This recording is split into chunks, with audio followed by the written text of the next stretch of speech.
కలియుగ దైవం వెంకటేశ్వర స్వామి దర్శన భాగ్యానికి దేశ నలుమూలల నుండి లక్షలాది మంది భక్తులు తరలి వస్తారు.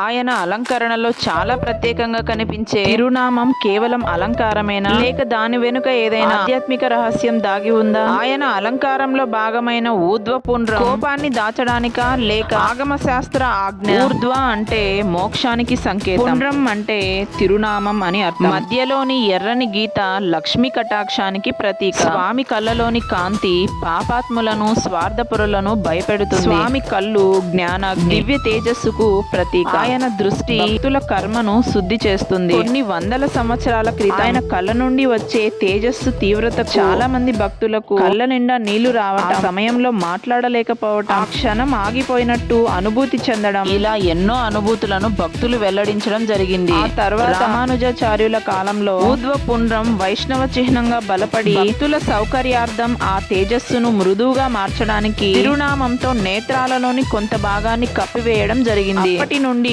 స్వామివారి అలంకరణలో పెద్ద నానవాయితీగా మారింది. వైష్ణవ సాంప్రదాయంలో శుక్రవారం మహాలక్ష్మికి ఎంతో ప్రీతికరం కనుక శ్రీవారి దృష్టి భక్తులకు అత్యంత సమీపంగా ఉండడానికి శుక్రవారం స్వామివారి అలంకరణలో చిన్న తిరునామం ప్రత్యేకంగా ఉంటుంది. ఇప్పటికీ ఆయన దర్శనంలో కన్నీళ్లు, ఏదో తెలియని ఆకర్షణ, ఆనందం వంటి అనుభూతులను పొందిన భక్తులు ఎందరో ఉన్నారు. గోవింద అని కామెంట్ చేసి వెంకటేశ్వర స్వామి భక్తులు ఈ వీడియోని షేర్ చేసి, వీడియోని లైక్ చేసి మరెంతో ఆధ్యాత్మిక సమాచారం కోసం ఛానల్ ని సబ్స్క్రైబ్ చేసి పెట్టుకోండి.